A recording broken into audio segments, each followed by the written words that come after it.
amigos, feliz tarde de lunes, ¿cómo están? Pues yo muy contenta de estar aquí con ustedes desde los libros, empezando semana, una semana un poco frita, pero bastante rica. Entonces, bueno, pues deseándoles primero que nada que esta semana sea bastante productiva. Hoy les traemos un libro muy interesante. Nos visita Elías Muñoz con el libro de Robert Greene, Maestría. Les adelanto que aunque es un libro muy extenso, se te pasa volando realmente, porque es interesantísimo, porque habla de este tema de desarrollar la inteligencia. ¿Te sientes suficientemente inteligente? Pues te voy a dar una noticia, puedes ser aún más inteligente. Y quien no se siente inteligente y dice que nada más eso es para los genios, pues se equivoca, y de eso justamente nos viene a hablar Elías Muñoz. Hola, Elías. Hola, ¿qué tal, Maru? Muy buenas tardes, ¿cómo estás? Muy bien, bienvenido a Desde los Libros. Muchísimas gracias por la invitación. Ya te extrañábamos. Sí, ¿verdad? Ya te habías tardado en invitarme. ya no lo invitábamos, pero ya se portó bien otra vez. No es cierto, Elías. Un gusto tenerte aquí. Y pues nos vienes a hablar de este libro. Me dijiste hace unos días que era un libro extraordinario. Y he empezado a leerlo y de verdad que se te van las páginas como agua, porque es bastante interesante, porque además te mezcla ciertos personajes de la historia que nosotros consideramos realmente genios en diferentes facetas, pero te mezcla anécdotas de estos personajes con una explicación acerca de lo que es la inteligencia, y nos deja ver que todos podemos desarrollar cada vez más nuestra inteligencia. Sí, exacto. Eso es un libro que desde el inicio te llama la atención, te captura. Ajá. Y como tú dices, a través de historias de muchos autores, de personajes que cambiaron la historia en muchos sentidos, que gracias a ellos tenemos el mundo como lo conocemos ahora, página tras página y ejemplo tras ejemplo te va enseñando cómo puedes tú alcanzar la excelencia en lo que tú quieres realmente hacer en tu vida. Sí. Como esas personas que llegaron. Sí, Elías, yo creo que una de las cosas, te decía fuera del aire, que más me han gustado de este libro, queridos amigos, sin duda, es el tema de que dice que no todo está dicho y hecho, ¿no? Porque a veces tenemos esta idea de, pues es que nacieron genios, ¿no? Y tal vez, y algo que me gusta mucho de este autor es que sé que tal vez sí hay una predisposición o lo que él llama una inclinación hacia un determinado talento o una habilidad, pero tú le puedes desarrollar. O sea, realmente es que el tema te apasione y desde esa pasión comiences a trabajar, porque él sí no te dice que va a ser como gratuito esto, ¿no? O sea, y que va a ser fácil, que de la noche a la mañana te van a caer el éxito y la abundancia. No es así. De hecho, te dice que hay un largo trabajo y un esfuerzo y una dedicación y tiempo para que llegues a este grado de maestría, que algo que me gusta mucho es que dice que este tema de la maestría no es simplemente algo que a veces catalogamos como aburrido, ¿no? Como si fuera esto de solamente estar estudiando, demás, no. O sea, tiene mucho que ver con las habilidades y con la manera en que nosotros estamos caminando hacia un objetivo claro, que es lo que nos mueve, nos apasiona. Sí, exacto. Y que el término de maestría, como lo ocupa este libro, no va más allá de lo que nosotros conocemos habitualmente, ¿no? Que por ejemplo en muchas materias de escuela y todo eso, conocemos el tema de la maestría como un grado después de lo que sería una licenciatura, un grado anterior de lo que sería un doctorado. Que una persona que tiene un doctorado es una persona más allá de especialista, sino que conoce de dónde surgen muchas cuestiones. Ajá. Y el tema de maestro, incluso para que tú puedas dar clases, te exigen ahorita ya ese grado de maestro, ¿no? Entonces, pero este libro va más allá, porque no es un tema solamente de una licenciatura, de una universidad, de una especialidad. Este libro te habla acerca de cuestiones muy importantes y básicamente te enfoca en cuestiones primordiales como principios que tú debes de seguir, personales, para poder alcanzar el éxito en la materia que tú elijas, en aquello que te apasiona. Sí, lo importante, como dice el autor, es identificar qué es lo que verdaderamente te apasiona, y con base en eso comenzar a construir a través de diferentes habilidades hasta dónde quieres llegar, ¿no? Y algo interesante es que, y te decía Elías, que rompe totalmente con este mito de que naces con ciertos talentos. O sea, de alguna manera sí hay una predisposición al talento, pero esa inclinación, que es algo que me pareció genial, la inclinación que tenemos desde el punto de vista genético. Yo nunca lo había visto así, que tal vez todos tenemos una inclinación desde el punto de vista genético hacia una determinada área de conocimiento o cultura o arte, no sé, y el caso es descubrirla y empezar a trabajar. sobre ella. Y algo valiosísimo es que me doy cuenta que, bueno, valiosísimo para darte cuenta, es que tal vez mucha gente está haciendo lo que no le gusta hacer. ¿Y por qué lo está haciendo? O que no lo está haciendo de la manera que podía realmente explotarlo. Claro. Ajá. Porque muchas veces incluso somos necios en querer llevar a cabo una acción que al final de cuentas quizás sí era por ahí el camino, pero no de ese modo que nosotros lo queremos. Exactamente. Ajá. Incluso hay una historia que te comparte aquí en el libro que me parece extraordinaria, de uno de los entrenadores más grandes del box, que él fue boxeador porque su papá fue boxeador, porque su hermano fue boxeador, y que al final de cuentas él fue boxeador porque su mamá le dijo que para qué, si ya no podía ser boxeador, si él no le gustaba eso, para qué quería ser boxeador. Y entonces porque su mamá le dijo eso, se metió a ser boxeador y no tuvo ningún éxito. Dejó el boxeo, se retiró, estuvo unos años vagando en trabajos y todo eso, y al final ya cuando era un tipo de edad adulta regresó a un gimnasio. Regresó a un gimnasio y lo detestaba, realmente lo detestaba, sabía que el boxeo había sido algo que le había frustrado toda la vida. Toda la vida. Y entonces empezó a ver que había en ese gimnasio donde él entra nuevas técnicas que estaban ensayando los boxeadores. Y él intrigó demasiado eso. Bueno, para la historia que no vaya más para allá, le intrigó tanto que regresó a los rines como entrenador y que cambió el mundo del boxeo, porque antes de él no existía esto de el sparring con las manoplas. No existía eso. Y él lo popularizó y eso lo llevó a ser uno de los mejores entrenadores o los mayores entrenadores del mundo. Vaya. Incluso cambió el sistema, cambió el deporte después de eso. Lo cual va completamente con lo que te acabo de decir. Muchas veces somos de esos queriendo hacer algo. Y a lo mejor el camino no es por ahí. En este caso él se volvió entrenador y fue uno de los más grandes. No lució como boxeador, lució como entrenador de grandes boxeadores. Ay, padrísimo. Y mira, esto que decías de que la mamá le decía, también es como una invitación de este libro riquísima, como para que tú como papá digas, a ver, pues vamos a ayudar a explorar a nuestros hijos qué es lo que les gusta. Y también tú que sepas ya como adulto que siempre estás en posibilidad de rectificar el camino hacia donde quieres ir, ¿no? O sea, realmente es algo interesante porque a veces pareciera que es una condena, ¿no? A mí me dijeron que tenía que ser abogado o médico, pues ni modo, o sea, tengo que ser abogado o médico porque es la tradición familiar. Y bueno, vida solo tenemos una. ¿Y nos la vamos a pasar sacrificándonos? No, o sea, hay que buscar lo que verdaderamente nos apasiona. Y con base en eso empezar a ir hacia el camino hacia donde queremos ir. Y porque al final eso es una elección.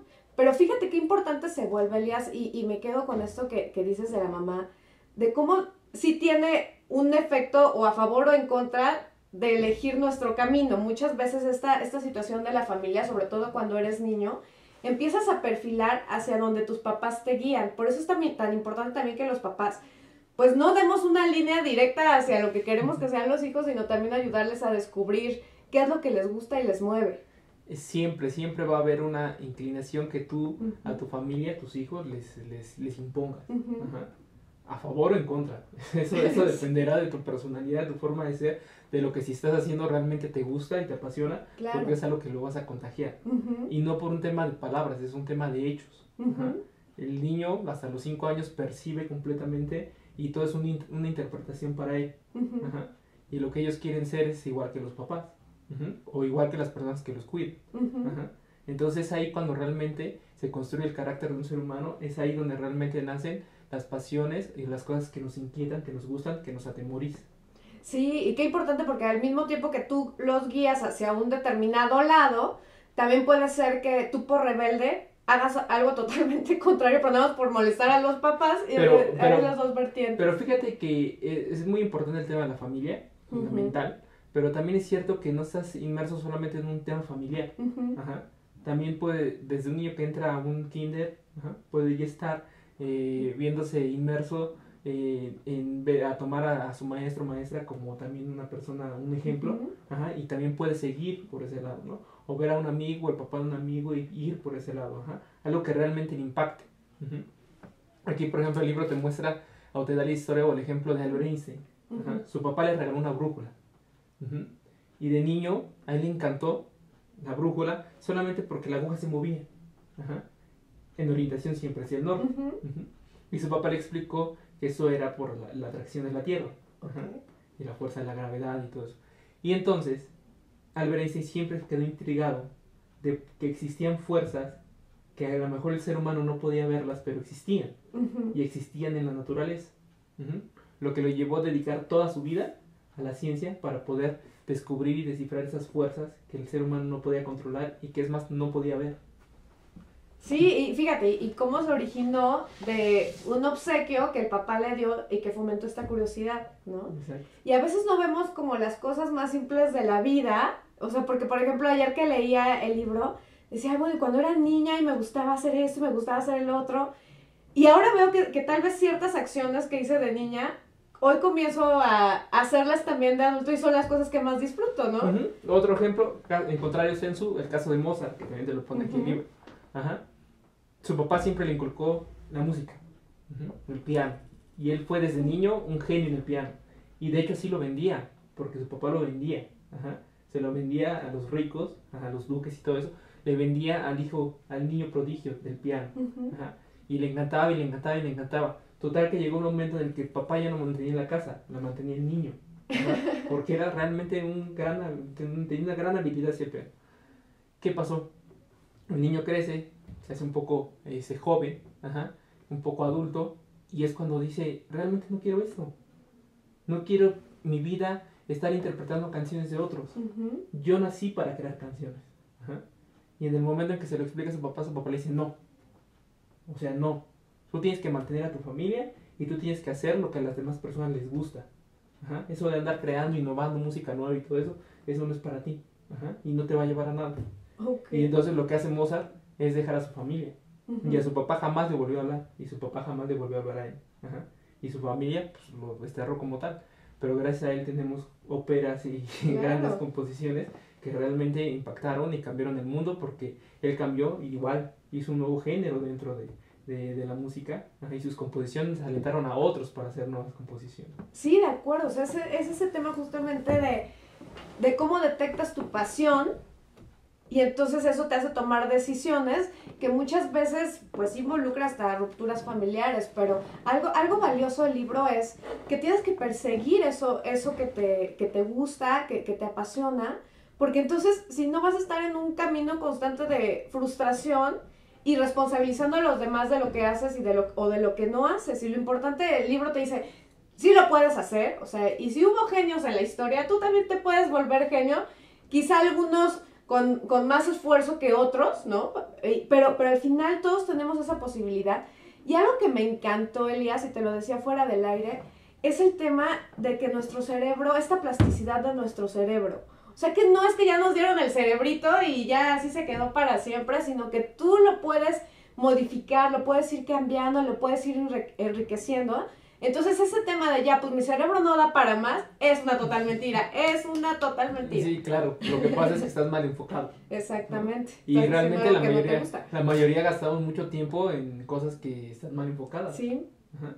Porque quizás es cierto, estás en el lugar correcto, ajá, Ujú. pero quizás es enfocado no hacia la dirección correcta. Ujú. Ajá. Entonces habrá que preguntarse, habrá que cuestionarse si realmente estamos a gusto en lo que Claro. estamos haciendo, ¿no? Porque pues nomás a lo mejor es tan sencillo como voltear a ver hacia otro lado. Y el Sí. problema es que muchas veces nos cerramos en cuestiones personales, en cuestiones de mente, de decir Ujú. solamente este camino y sufro y no quiero esto y pues me tocó así y así tengo que seguir aguantando y así y así y así. Claro. Y no vemos que pues, el panorama es un abanico de muchas oportunidades. Ujú. Sí. Que muchas personas que te dicen aquí que te dice aquí el autor tuvieron que ir en contra de condiciones físicas, Ujú. ujú, de condiciones sociales, de condiciones morales, ajá, que impusieron nuevas técnicas, nuevas notas, nueva música, ajá, nuevos avances en la ciencia, ujú, la teoría de la evolución. Ajá. Sí, claro. Personas que fueron en contra de los sistemas. Ajá. De lo ya existente, de lo Sí, establecido. y a lo mejor muchos no tienen ese reconocimiento, no gozaron de ese reconocimiento. Ajá. Pero qué más reconocimiento poder saber, bueno, no lo supieron a lo mejor algunos, Ujú. pero que su nombre esté a lo largo de muchos años, Sí, porque va a seguir claro. así, y mencionado porque ellos Ujú. cambiaron lo que se venía haciendo, ¿no? Sí, qué importante porque al final los ves y dices, bueno, son seres humanos como nosotros, o sea, no tenían 3 pies, o sea, eran exactamente igual que nosotros y fueron capaces de revolucionar todo. Entonces creo que eso es muy inspirador. Y algo que hace el libro es realmente que inspira, porque te plantea gente, bueno, más bien historias de gente que como tú fue aprendiendo, pero fue aprendiendo sobre una base clara que fue su pasión, lo que de verdad les encanta en la vida. Pero Elías, te propongo que vayamos a un brevísimo corte. Cuando regresemos nos sigues platicando, por favor, de este libro de Robert Greene, Maestría. Claro que sí. Bueno, amigos, enseguida volvemos a Desde los Libros.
Avendaño.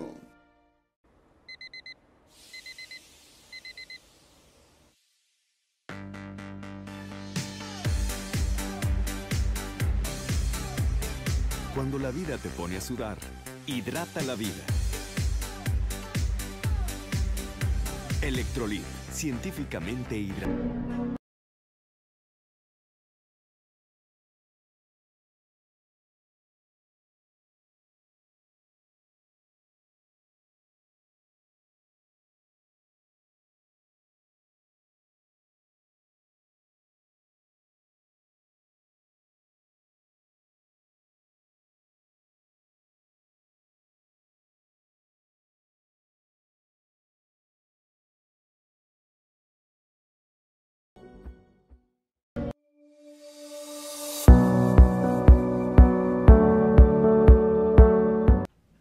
Amigos, ya regresamos a Desde los Libros. Estamos hablando de Maestría de Robert Greene y para ello nos acompaña Elías Muñoz.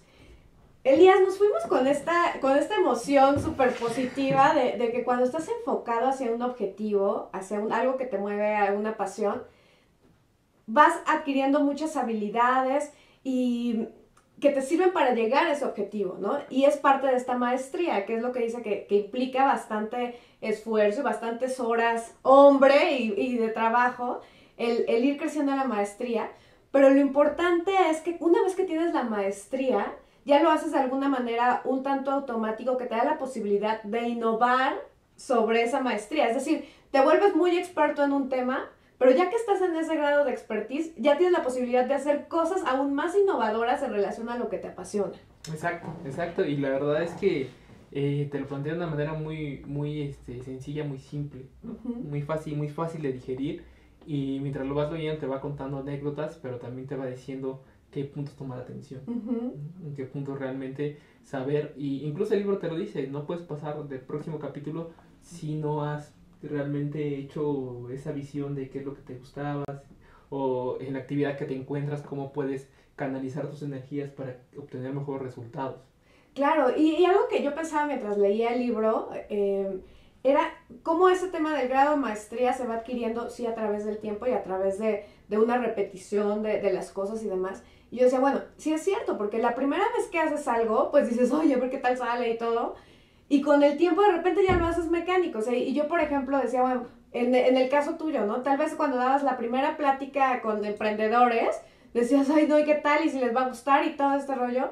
Y ya después de muchas pláticas para emprendedores, ya tienes como una base, tienes una maestría en la plática para emprendedores, pero ahora ya eso te da la posibilidad de hacer aún más cosas que haga algo más especial tu plática con los emprendedores. Pero qué importante se vuelve porque, por ejemplo, manejar, ¿no? Al principio, sobre todo si es estándar, bueno, no sé, amigos, pero a mí sí me pasó que cuando aprendí a manejar estándar, bueno, las subiditas me daban un pánico, y Elías es testigo de ello, me daban un pánico, pero ya después, la subidita no pasaba nada, la subías bien. Y de hecho, ya ni se tenía, al principio, es muy curioso, porque tu cerebro funciona así, de hecho, es un muy buen ejemplo el que pones, porque al inicio, aparte de saber que es una nueva habilidad que vas a adquirir, sabes las consecuencias de lo que pasaría si no llevas a cabo bien esa actividad, o esa habilidad. Sí. Y entonces, cada vez que vas a hacer esa acción, tu cerebro primero lanza una alerta de cuidado, tienes que hacerlo bien, porque si no ya sabes las consecuencias. Le vas a caer al coche de atrás. Y entonces, en esa alerta, lo primero que haces es voltear, ¿no? A los espejos, ver si tienes carro atrás, ver cuánto espacio tienes, y entonces ahora sí te preparas y te concentras al 100%. Al 100% te concentras, en lo que vas a hacer. Y entonces, metes la velocidad y empiezas, ¿no? Con el freno. Después de cierto tiempo, cuando la habilidad, cuando ya pasaste muchas cosas, incluso hasta a lo mejor ya cometiste varios errores. Sí. Sin necesidad de que tu cerebro te mande esa alerta. Llegas a un tal grado en que comprende tu cerebro esa habilidad, en que ya sabes en qué momento corta el clutch y todo eso, que ya puedes hacerlo sin ni siquiera tener esa alerta. Ya hasta puedes ir cantando. Ya puedes ir cantando, maquillándote, viendo el celular, que no se debe, pero, sí, claro. Pero ya no es algo que tu cerebro se preocupe. Sin embargo, es algo que se te queda grabado para toda la vida. Sí, porque tú lo dices, como tú bien lo dices. Estoy segura, si te pregunto las primeras veces que pasaste por eso, las vas a recordar. Sí. Y las vas a recordar muy bien, porque tu cerebro tenía esa alerta. Y eso es algo que tú grabaste en tu cabeza. Esa alerta es algo que en tu cerebro se quedó. Y a pesar de que ya tienes la habilidad, de que ya tienes ese grado de saber cómo manejar ese tipo de subida, aún así tu cerebro lo registró, y lo registró como una habilidad que te costó y que la sufriste. Y ese sufrimiento se quedó ahí, y es por eso que vas a recordar ese momento tal cual. Sí, y ahora ya puedo hablar de ese momento con ligereza.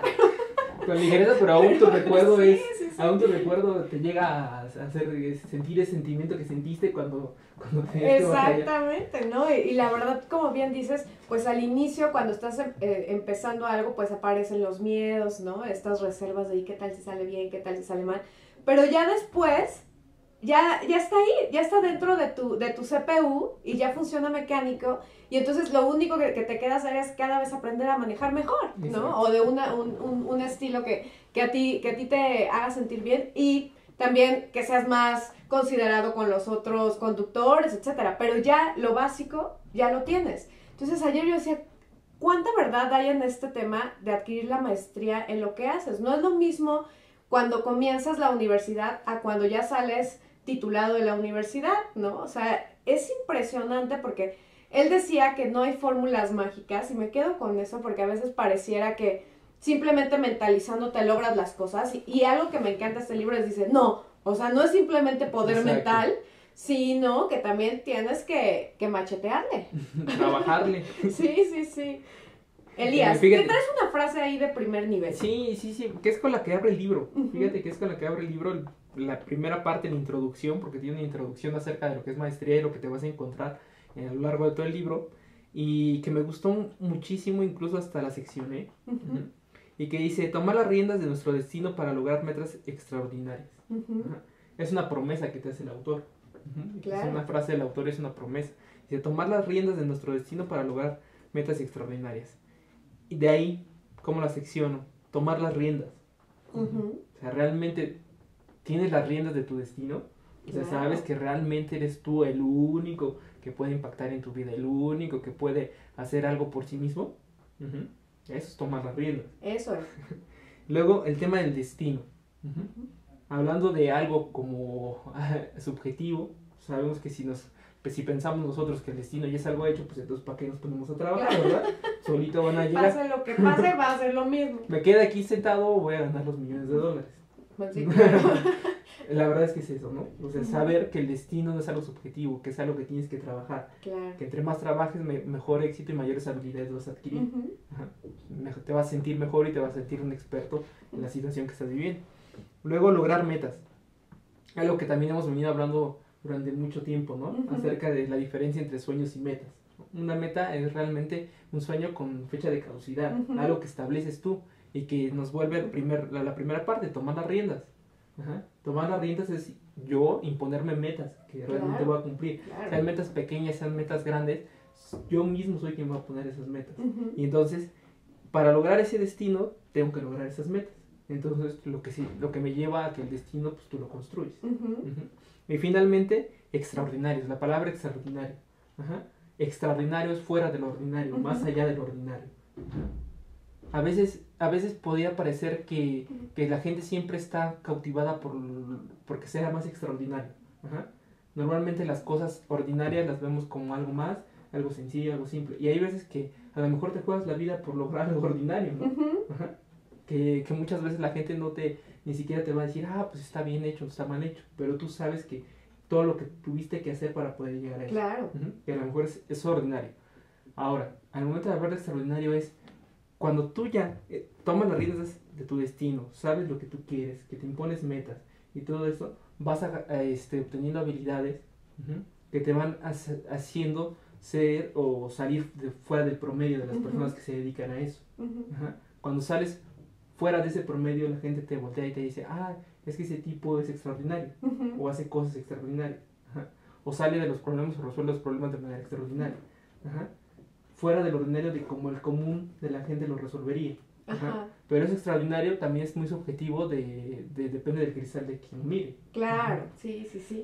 Y entonces debes de trabajar en lograr metas y objetivos que sean extraordinarios para ti. Sí, qué interesante, Elías, porque sin duda a veces nosotros mismos no percibimos lo grande que hacemos. Y de hecho a veces pareciéramos como que somos nuestros peores enemigos de criticones para con nosotros. No está bien la autocrítica, pero también el apapacho, y es algo que hemos dicho en diferentes programas, de cuando logras algo, hay que reconocerte tú solito que lo lograste. Porque eso también, el hecho de que minimicemos nuestros logros, también habla de nuestra inseguridad y de esta imposibilidad de ver lo maravilloso que hacemos, ¿no? O sea, entonces, también hagamos posible que nosotros aplaudamos las cosas que hacemos, porque hay ocasiones en que, no sé, en un determinado tema, la gente nos percibe como que es algo extraordinario y nosotros, no. O sea, esa humildad, que bueno, es importante la humildad, pero tampoco hay que equivocarnos en confundir la humildad con el no reconocimiento a lo que hacemos bien. Exacto, claro que sí. Y fíjate que después tenemos una frase de Goethe que también incluye dentro de la introducción. Dice, cada cual tiene la suerte en sus manos, como un escultor la materia que convertir en figura. Dice, pero con ese tipo de actividad artística es igual que con los demás. Nacimos apenas con la capacidad de realizar. Todo el ser humano tendrá la capacidad de crear una escultura. La habilidad para hacer de ese material lo que queremos debe aprenderse y cultivarse atentamente. Y eso es igual con las personas, con nosotros mismos. O sea, nosotros nacemos con capacidad, pero la habilidad para aprender y la habilidad para que querer hacer de nosotros lo que realmente queremos ser, Ujú. debe de aprenderse y cultivarse. Ujú. Atentamente. O sea, y es atentamente, o sea, estar Consciente. consciente. Ajá. Y ya después explica que pues no es un trabajo sencillo y simple, sino Ujú. que realmente va a ser un proceso en lo que puede tardar hasta años. Sí, sí, sí, eso es importante también saberlo para no desesperar. Pero Elian, ¿te parece que nos vayamos con esa frase tan interesante y cuando regresemos la desmenuzamos un poquito? Claro que sí. Bueno amigos, no se vayan, estamos en Desde los Libros hablando de Maestría de Robert Greene.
Avendaño.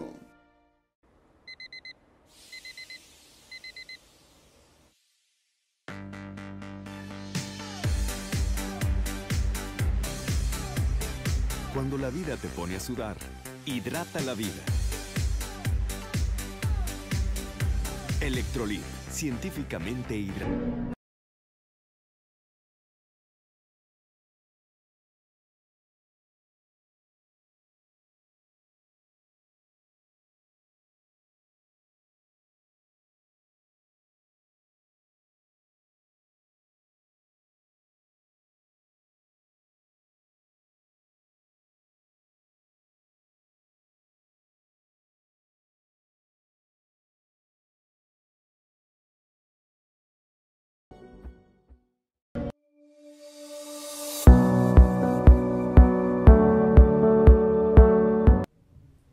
Amigos, seguimos hablando aquí en Desde los Libros del libro Maestría de Robert Greene. Y bueno, Elias, nos fuimos con una frase bastante interesante. Sí, exacto, del tema de que la habilidad debe de aprenderse y cultivarse atentamente. Ajá, exactamente. Dicha qué por Goethe. importante. Sí, la verdad es que es importantísimo contemplarlo para saber, y de hecho lo sabemos, porque no somos personas que estamos absortos a la realidad. Ujú. Sabemos que para aprender un idioma no lo vas a aprender de la noche a la mañana, Ujú. ¿no? Incluso sabemos que hay escuelas especializadas que después de 5, 6, Claro. ¿no? meses, años y todo eso, te prometen que vas a alcanzar un nivel óptimo para alcanzar a lo mejor una certificación de una universidad de Estados Unidos, pero lo cual no te va a volver unas para hablar cierto idioma.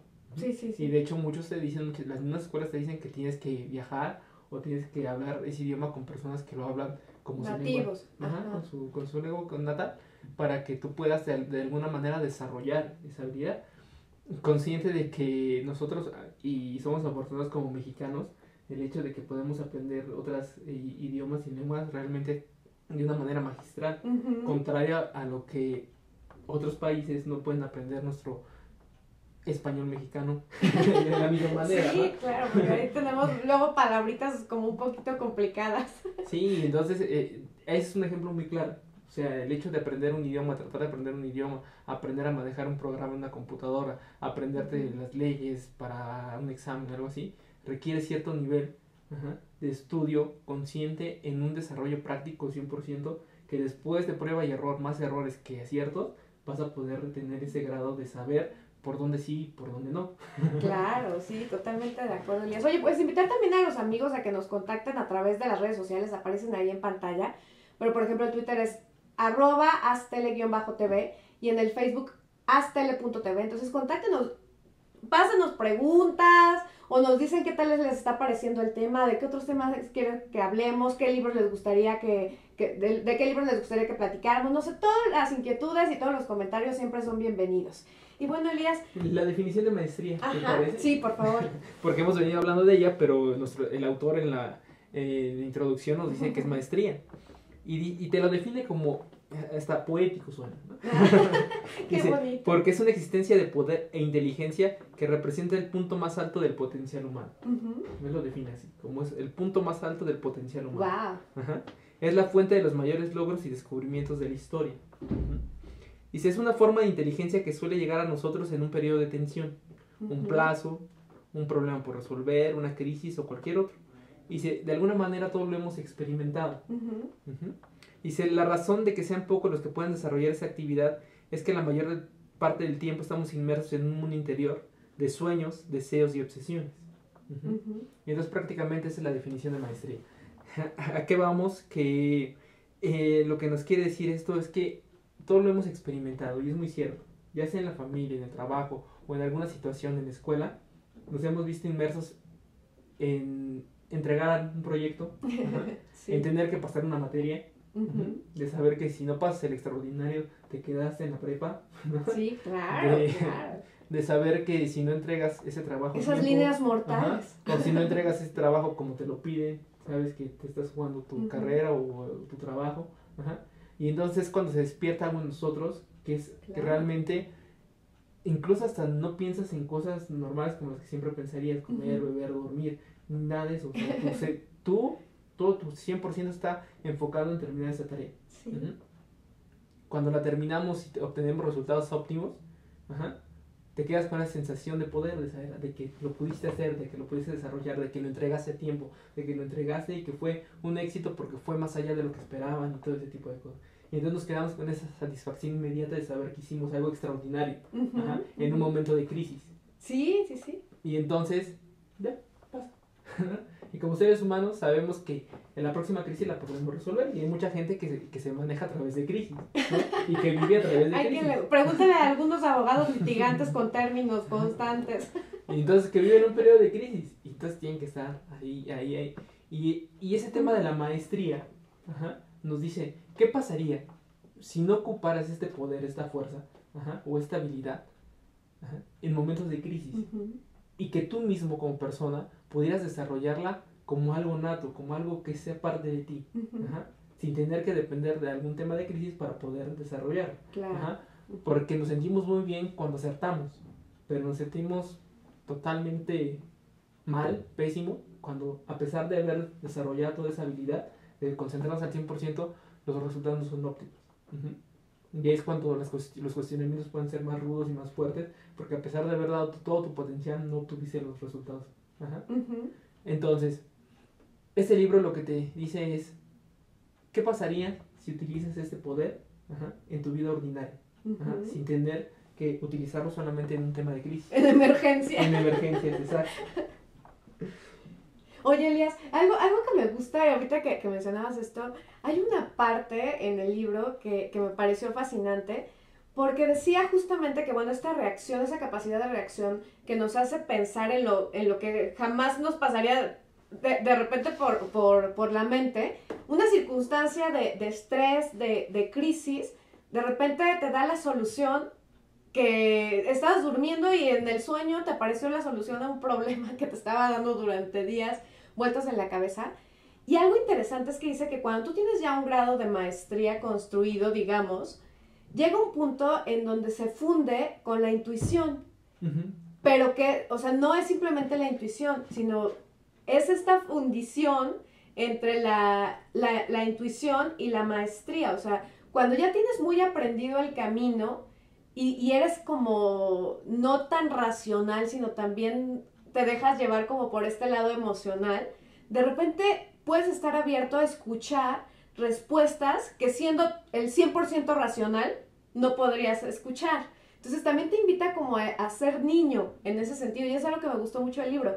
Te invita a volver a esa etapa de la niñez en el que nada más te guiabas por el gusto, por la intuición, por la pasión de lo que te gustaba, porque te dice también escucha la intuición, pero no nada más es la intuición y no por arte de magia te van a caer las respuestas, también trabajan en el camino, pero la intuición también es un elemento especial e importante. Así es. Y fíjate que hay una partecita del libro que nos gustó a ambos mucho, que es cuando nos habla acerca de la evolución humana, porque este libro no está solamente basado en la historia de los personajes que aquí nos menciona, que no son personajes de...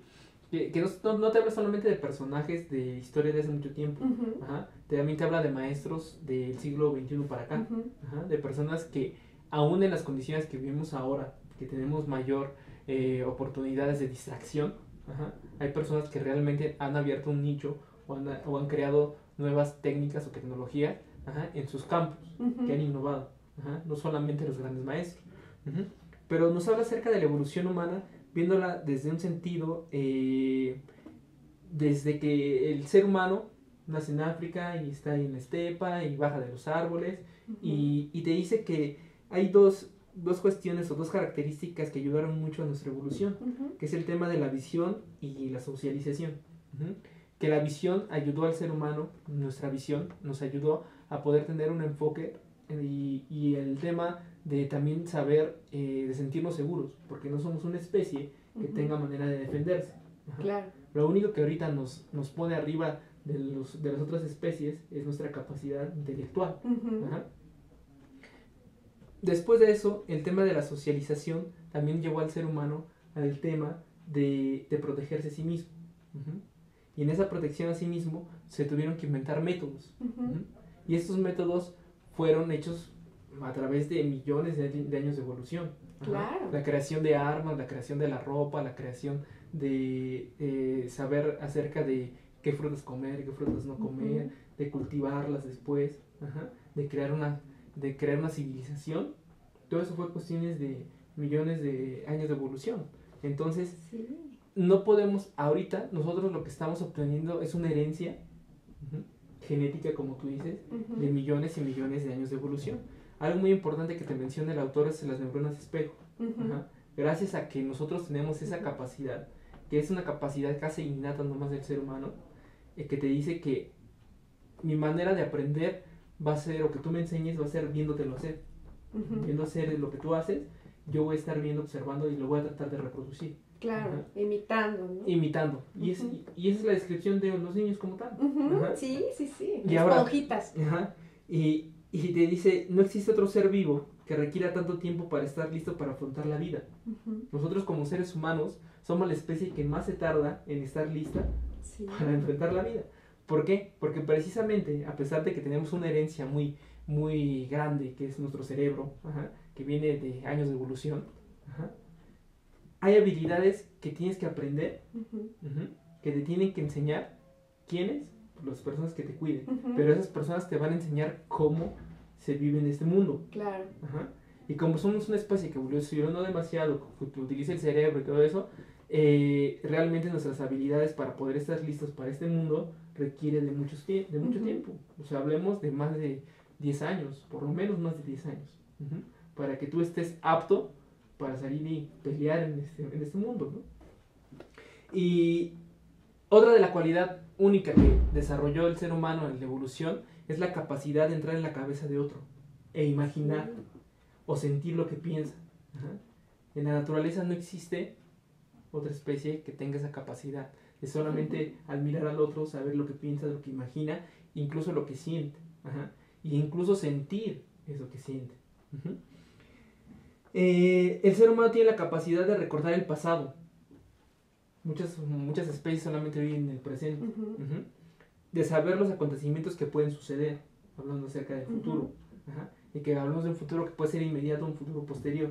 Ajá. Pero el ser humano tiene esa capacidad. Hay muchos animales que no. Uh-huh. Que solo viven en el presente. Y además, nosotros también tenemos esa capacidad de poder vivir sabiendo lo que está ocurriendo, los acontecimientos que están ocurriendo. Ajá. Y saber que esos acontecimientos, si yo los dirijo a mi favor, van a tener una consecuencia en un tiempo. Pues en un tiempo futuro, ¿no? Sí, interesante porque al final el libro te hace ver, pues, qué nos distingue de los animales, ¿no? O sea, y este tema del razonar, del tener este récord de cuestiones pasadas, pues nos hace observar patrones, formas de hacer las cosas, tener seguimientos, etcétera, que los otros animales viven solamente en el presente y no existe como tal esta, pues digamos, esta historicidad, ¿no? Entonces, lo importante que se vuelve distinguir estas habilidades, este tema de ser buenos observadores. Que lo que yo rescato de ese tema de la evolución es saber que no podemos ir en contra de nuestra herencia. Uh-huh. Ajá. Y entonces, si somos seres que a través de la visión pueden desarrollar habilidades, desde ahí va a partir. Uh-huh. Ajá. De que para que tú aprendas una habilidad, vas a tener que rodearte de las personas que mejor lo manejen. Claro que sí. Ajá. Uh-huh. La socialización, que no puedes hacer las cosas solo. Ajá. Y que entre mayor interacción tengas con personas que realmente son maestros en esas habilidades que tú quieres aprender, uh-huh, mucho más rápido va a ser para ti poder hacerlo. Uh-huh. Ajá. Y que vives en un mundo que pues es sociable, que tienes que entrarle a esto, ¿no? El tema de no puedes estar tú solito y ya. Nada más, ¿no? Sí. Y de saber muy bien que hay ciertas circunstancias que te van a impactar. Uh-huh. Que muchas veces no van a depender de ti o no dependieron de ti. Uh-huh. Pero como te decía, el hecho de que hasta los 10 años estés listo para afrontar la vida, quiere decir que las personas que te cuidaron te pusieron una predisposición para poder hacer algo de tu vida que tú vas a interpretar como algo tuyo, pero que la verdad es una predisposición impuesta de tus primeros años de vida. Ese es tu pasado. Saber con lo que cuentas en este momento. Saber hacia dónde quieres llegar. Y saber que trabajo, que realizando ese trabajo, pues los objetivos se van cumpliendo, las metas se van cumpliendo y que llegas a lo que realmente quieres ser.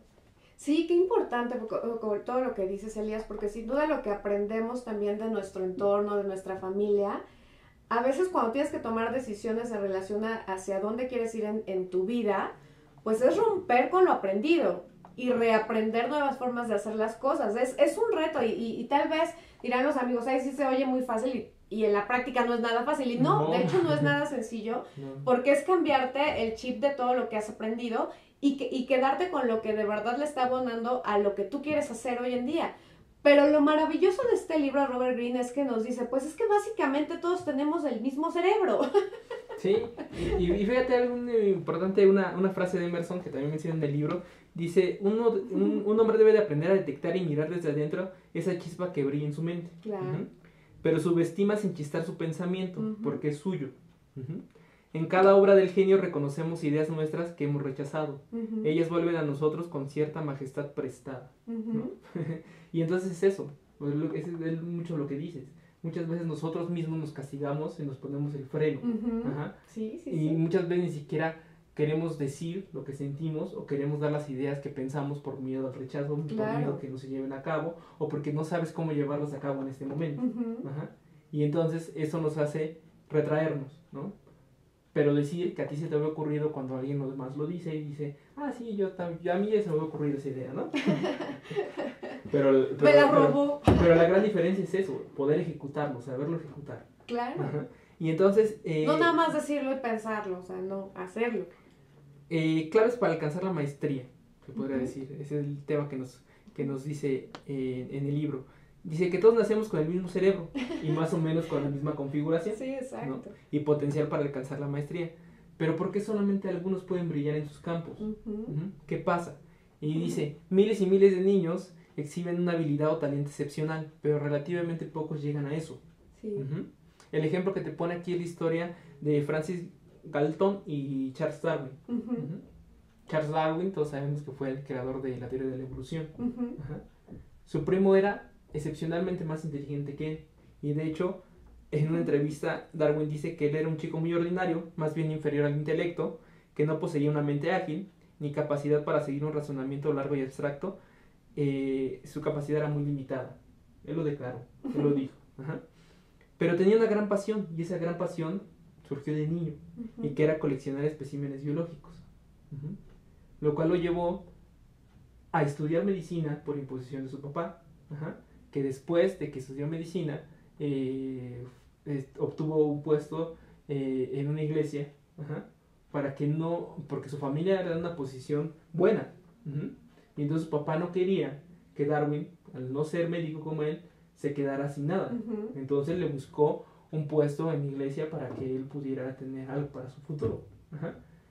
Y entonces llega una invitación para que necesitaban un biólogo para ir hacia el otro lado del mundo, para poder recolectar especímenes.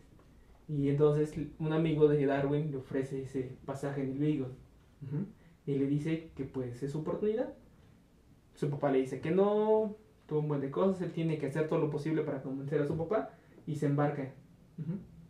Darwin te lo define como una de las peores cosas que le pudo haber sucedido, porque nunca había viajado en barco tanto tiempo, la comida era asquerosa, y las personas, los tripulantes, eran unas personas nefastas. Total, habían salido del puerto, a los 2 días él ya se quería regresar. Ya, vámonos de vuelta. Nunca había estado en una situación así. Lo único que hizo para poder estar arriba del barco fue detectar cómo se movía la civilización dentro del barco. Saber cómo tenía que hacer para sobrevivir. Porque él estaba a punto de explotar. En lo que duró la travesía, fue un martirio realmente para Darwin. Y en esa travesía nunca pensó ni imaginó de la teoría de la evolución. Hasta llegar a las Galápagos y ver lo que realmente existía, Sí. se maravilló por encontrar la flora, la fauna, que él jamás vio en su vida. Y todo ese tipo de cosas, se quedó mucho tiempo, viajó demasiado, y en cada viaje y en cada recolección fue creando esa teoría de la evolución. Muchos años después, es cuando realmente él sale al público y menciona una teoría de la evolución. La mayoría de la gente lo llamaba loco, ¿no? Incluso falleció siendo de esa manera. Pero realmente nos entregó algo muy valioso para la humanidad. ¿Cuál es la diferencia con su primo? Que su primo era el genio de la familia y todo eso. Que Darwin tenía esa pasión.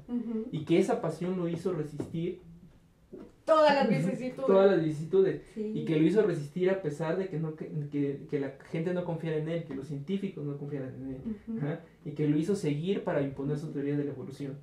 Y que lo hizo seguir para poder seguir visitando más lugares y fortaleciendo su teoría. Ay, Elías, qué interesante. Pues, amigos, muchas historias como esta, tan padre que nos está contando Elías, la van a encontrar en el libro Maestría de Robert Greene. Elías, ¿con qué te despides? Porque ya nos quedan escasos minutitos, pero ¿con qué te despides con el auditorio? ¿Qué nos vas a regalar para cerrar? Pues mira, fíjate que esa era parte de lo que venía después, de lo que íbamos a platicar. Y dice que debes de convencerte que la gente tiene la mente y la calidad de cerebro que se merece. Por sus actos en la vida. ¡Qué fuerte esa! Sí, quizás es un poco fuerte, pero la verdad es que es muy importante. Uh-huh. Tienes la calidad de mente y cerebro que te mereces. ¿Por qué? Porque nuestros pensamientos determinan nuestro paisaje mental. Uh-huh. Dice, en muy alto grado somos responsables de gran parte de lo que nos sucede. Uh-huh. Claro. Las personas pasivas generan siempre un paisaje árido. Uh-huh. Uh-huh. Todo lo que te ocurre es una enseñanza si prestas la debida atención. Con eso me gustaría cerrar. No, pues ya nos dejas pensando sin duda. Les quiero agradecerte el haber estado aquí en Desde los Libros, hablarnos de este librazo. Por favor, léanlo, amigos. De verdad que se los recomendamos ampliamente. Desde que Elías me habló de él, me pareció interesantísimo. Entonces, de verdad, léanlo. Vale muchísimo la pena. Y bueno, pues, hacer cada vez más inteligentes, aprovechar al máximo nuestro cerebro. Todos tenemos esa posibilidad de hacer más poderoso nuestro cerebro. Entonces, con eso nos vamos, amigos. Muchas gracias. Fue un placer estar con ustedes en Desde los Libros y nos vemos el próximo lunes. Hasta pronto. Linda semana.